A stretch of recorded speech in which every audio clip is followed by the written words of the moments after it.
Welcome back, everybody. Earworm. I don't even know what number we're on. It's like number 29 or something like that. But my name is Tim Malone, and YMZ is with me again, my co-host, Young Master Zachary. How are you, What sir? up, everybody? How we doing? Oh, what's this nice fuzzy thing? It I is. saw that. Hold on, let me get that out of the way. Is that for the How we puppy? Is doing? that for Kate or what? No, I think that's the old lady's nice fuzzy thing she works in. She just pulls it over every. Oh yeah, it's like a thing. Come on. It's nice Here we and go. cozy because To it's a little replace chilly in that, here. to replace that hair that's no longer there. I don't know what's going on Yeah, there. we might as well address the elephant in the room here. Here we Please. go. All Oh my. all the hair's gone. All Who the hair's are? gone, everybody. Where did Zach go? We have a half-ass mohawk emo 1920s look going on here. Oh my God. I need to like change my political alignment. I need to like move to another state. I don't know what the frick is going on here. Holy. You see me with this short of hair. Now I mean, it's been a few weeks. I've been busy as heck, picking up poop like, I normally do on a regular basis now. Um, dude, what, dude, I mean, dude, you look younger, if That's what that's I've been possible. getting. I get younger, and I didn't think that was possible. I thought the long hair made me look younger, but I guess, dude. I guess not. Holy I'm a moly, what are little you, baby 14? boy. What are you, 14? Jesus. You're getting a little creepy here with your co-host. Now, Oh, all right, everyone, disregard because he's naughty. I think he's like close to like 30 now or something like that. Um, let's go. anyway, um, our last episode, I brought up a musician, I brought up an artist, and I was off the cuff. It was a reference to something we were talking about. But this week's, and it's probably going to go on for a while now, in my opinion, because it's freaking huge. David Bowie. So, I mean, I'm in my 50s, so this is somebody that was around my entire life, had so many different angles. The angularity of his music is incredible. Um, Going all the way back to like when I was born, and then all the way till his passing in 2016. Holy moly, this guy was huge. I'm looking into this. I brought it up to you. I don't remember what it was. It was kind of off the cuff. And I'm looking back, and I mean, the dude's been around since the six. He was around in the '60s. Came out with a bunch of singles in England. Didn't really go anywhere. Had a couple albums with some other bands and stuff like that. Was a really good friend with Jeff Beck, who's an awesome guitarist over in England. And then in the '70s, and I know you have a bunch of notes, and Ziggy Stardust and the Spiders from Mars have to be on there. And it just like amazed me. They were only around for like 2 years. If you look back at like the data, it was like it was like 72, then 73, and then like they're gone. Like Just quick flash in the pan, baby. I mean, do you even know about you're so much younger than me, but do you even know about like the movie that came out about that? Ziggy Stardust? It was like this whole it was this I know it's like the alternate persona, I yeah, guess. yeah. But he went through all the phases. He went from Bowie to Ziggy to Major Tom to Halloween Jack. He had all these different personas, but it's funny the song that you were going to bring up changes. Yeah. Um, so that came out right before he changed into Ziggy Stardust. So it was kind Yeah. of foreshadowing a little bit, you know what I mean? So he kind of, I don't know him from from start to finish, but was he kind of more clean cut when he came out? Like clean Not cut look? so like when so he was I mean Ziggy Stardust was like when I was born like 72 came out, and then 75 it was like all gone, and then he came out with like in the late 70s, um young American with like Brian Eno. You know who Brian Eno is? big time like producer to a certain Yeah, extent. yeah, yeah. And heroes, they can be heroes just for one day. Like unbelievably popular music with the assemblance at the time. But the thing is, one of my big questions that I've been waiting for our podcast was like, what are your thoughts at your age in 2025 about like David Bowie? I I don't know if I don't know if I can speak for 30-year-olds, but No, I don't speak for know yourself. I don't know too much about him and his career. I spent a little bit of time looking him up, and I know his songs. I know he was on Under Pressure with Queen. I Yes. knew he was huge. He was a huge draw. Um, it was his whole career was defined by reinvention. You Yeah. know, he it's a very impressive um, act, and I think a lot of people nowadays try to steal that. You look at Lady Gaga. Uh, I kind of think like Chapel Roan now Yeah. is kind Yeah. of she would probably say he's a big influence because of the style. And that's another thing of his. He doesn't even have the or doesn't only have the music. He's got the style too. He's got the he was into that side of it too, and he really influenced some big time designers too. So he had a lot of pull from different sections there. But this song changes. I like the back and forth of the beat change, um, but I also don't. You know what I mean? I kind of get tired of it. You know how it kind of goes like from the and time won't change me, and then goes back to the kind of it almost sounds like offbeat on purpose, if that makes any sense. But I like it for a little bit of time, and then um, I don't know if it just gets repetitive on that off sound. I get it's an acquired taste, I guess. It's so like here's the thing in my world about like 20 plus 25 years older than you. It's almost every one of his songs that came out were like singles and they were on the radio.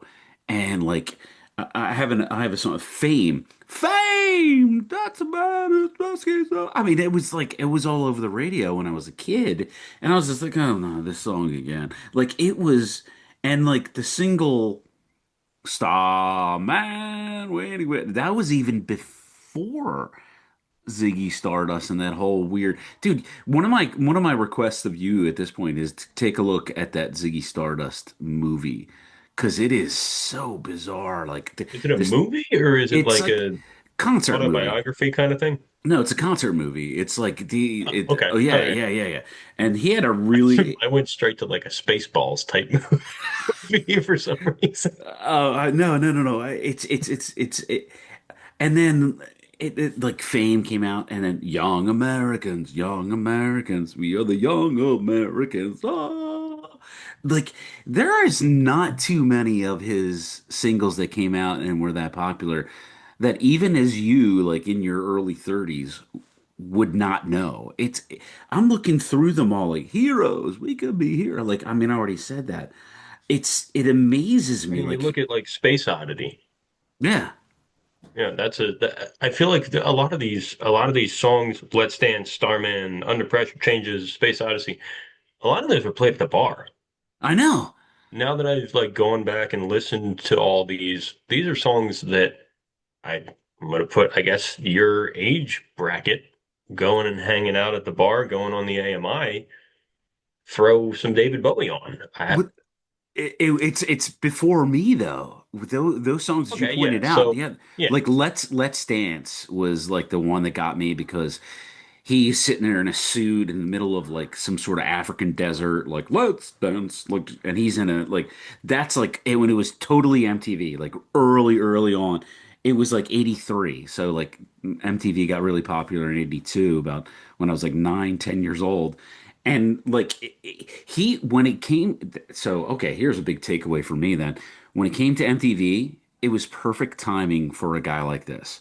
He went from this old weirdness, like this, you know, huge venue, stadium rock with freaking Ziggy Stardust, and then like went off more like with Brian Eno, who was the producer, with more like pop music, and then MTV came along, and you were seeing it 6 times a day with "Let's Dance." And Put on your. he was a big visual guy too, right? Oh, And that's like with his videos and kind of tied his videos to it and made them bigger than a lot of people I would think did at that time. oh yeah. I mean, you take a look at his biography. I don't know where he went to school. I didn't really look that deep and hard into it, but um, his what he studied was fashion, music. It was like everything to do with. Yeah, It was like perfect timing for like MTV and the whole genre. That whole, and it's not even a genre. It was just like the realism, like society at the freaking yeah. time, man. I was gonna say that, like when you were saying they're on the radio or they were on the radio, did were these songs kind of put out for a reason? Like See, that is a at the great point in question. time? You So know what I mean? there was one that he did. I should look it up now. USA for Africa, that whole Live Aid thing.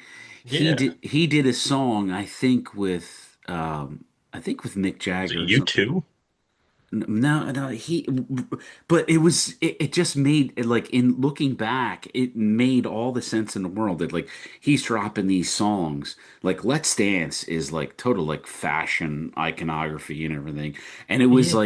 it was such a popular, I think it was like such a popular video on MTV. And you have to understand, you have no conceptualization, Zach. I'm calling you out on this. Like when I was like 8, 9, 10 years old, there was no MTV. Like Yeah. and now like music videos are like, ooh, it was so popular. Like, and this guy was putting out these songs, and it just made all the sense in the world when it came to these genres. This guy was like right in time. Like that whole Ziggy Stardust was like, like venue stadium rock. Yeah. And then all of a sudden he came along with Let's Dance, was like the whole MTV kind of like post-punk, like I don't, And then we haven't even talked about. And did you even find this Tin Machine? No. Dude, this is The my Thin White Duke. a Thin White Duke. Of course, that was like his nickname, but you got to look up Tin Machine. It's a band that he was the lead singer for. And I'm Okay, a yeah, I did see it in that like block of other projects or whatever that you want to yeah. call it that he was in. But I didn't look into him. So okay. Okay, you gotta dig into that. It was like 88 or 92. It was right around the time when like Nirvana came out. It was like hard rock, almost right on the edge of metal. And dude, that happened, and I was like in college at the time. I was like, "What the frick is this?" And it was like associated with David Bowie. So I think it's part of the reason, now that I'm looking back at the episodes that we had prior, that this is the reason I brought up freaking David Bowie was Tin Machine. It's just it fascinates me. This guy, his like genres. I don't know. Yeah. I mean, there's somebody else that you could like, I don't know, compare to. The top of my head, no. I mean, I, eh, no, not really. I mean, he was in movies in like the 80s. I'm going to like the Waverly Movie Theater in like Drexel Hill, and he was in Labyrinth. He was in these freaking movies, and all of a sudden you see him at, I don't know. I'm going off. I'm No, being I, over. I I see what you're saying. Like I don't know. Again, off the top of my head, I can't think of another artist that had this big of an impact on the music scene, the visual part of it, the video scene, um, the designers, the fashion, all that pull at once, through his entire career and kept changing it though.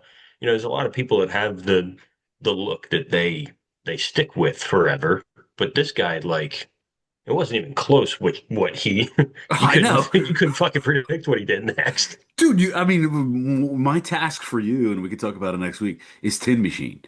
Because you're like, oh, all right, let's dance, put on your red shoes and dance.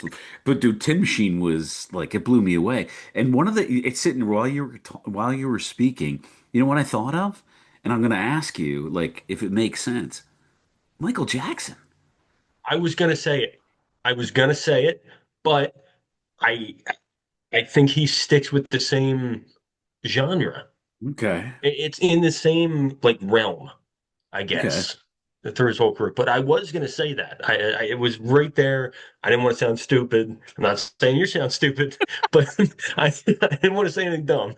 Right, right, right. But I mean, I think from our last couple episodes in reference to like hard rock and the guys wanted to be like 70s back in, when in the 90s and stuff, and they wanted to do like, like big, huge venue, stadium rock and stuff like that.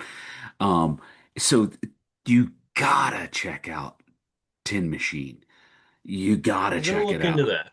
It, Now, dude, I have a question for you to go get ahead. on to a newer artist. I Good. think somebody else that was heavily influenced by him, again, musically, fashion, lifestyle. That's a good word. Harry Styles. Harry Styles. Okay. See, because I know him from his One band. Direction. Yeah, Yeah, but I think he's from England or something like, yeah, yeah. somewhere up there. But he wears the bell-bottom suits and he's got that kind of vibe to him. I kind of when I was doing some research, it just kept going right back to Harry Styles. That's I guess the new age equivalent in my mind of Bowie, the closest thing. I, I t- mean, to, that's a strong thing to put on his shoulders, but that was the first thing that I thought of. it's okay. To like the thing that I have to look into, like the Harry Styles, just for my own research, is the genre, like modifications that he would make Yeah, I because guess he doesn't. So I guess the modifications, the reinventions, all that stuff, not so much. right. I guess One Direction was a little bit different from his. Oh yeah, He branched out a little bit. He's got right, his own sound, but he was always stuck in the boy band. right, So right, right, maybe right. that's the only reinvention that he's done. But he also went from looking like an Abercrombie model to what he does now, and I think he Oh looks yeah, so much better. oh yeah, yeah, yeah. Agreed. One of the one of the weird things that kind of stood out with the Bowie is like acting. So Harry Styles, somebody like that, are they like making are they showing up in the specific?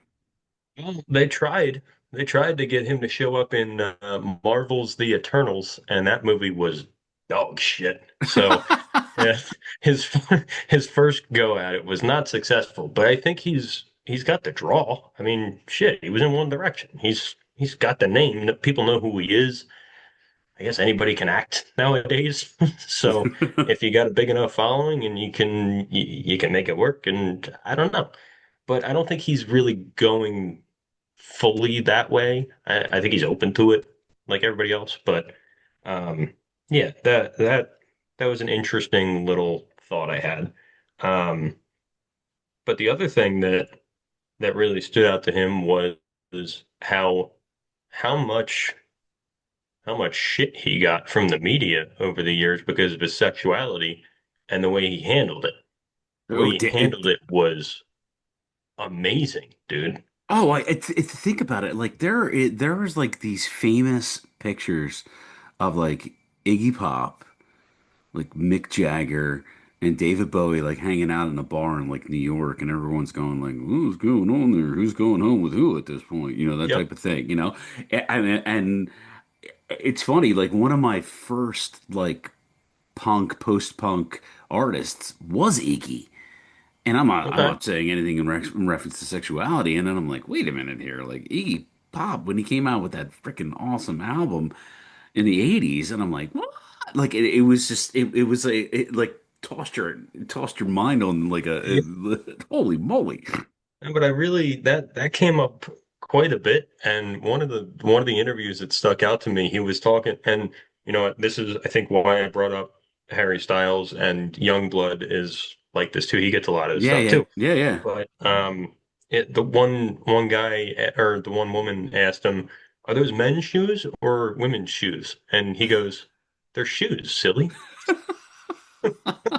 I was like, "They're right. They're shoes. You're right." I thought that was so cool, and for a guy of that stature and of that time, and he was, I don't, was he open about his sexuality, or did people just know?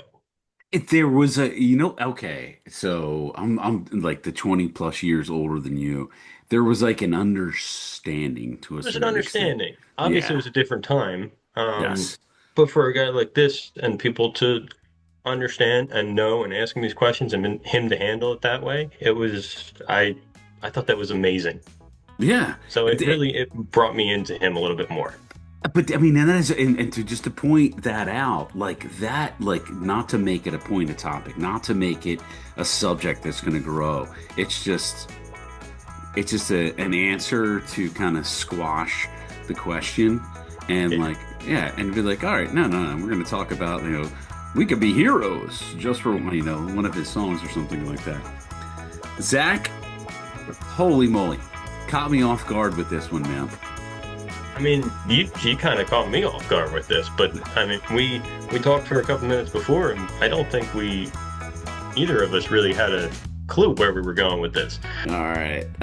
Zach, thanks again, my friend. I Yeah, know a little man. bit of a shorter episode, but I think we need to expand on this a little bit. Yeah, this is a good old part one episode. You know, Cool. I do have a question for you before we go. Do you like Imagine Dragons? I saw them with my oldest daughter at over there in Camden, and really, really, like they got me. I got you. Yeah. Well, imagine dragging these nuts across your face. Thanks for watching, guys. That's all we got for this week. What a knucklehead. Freaking weirdo.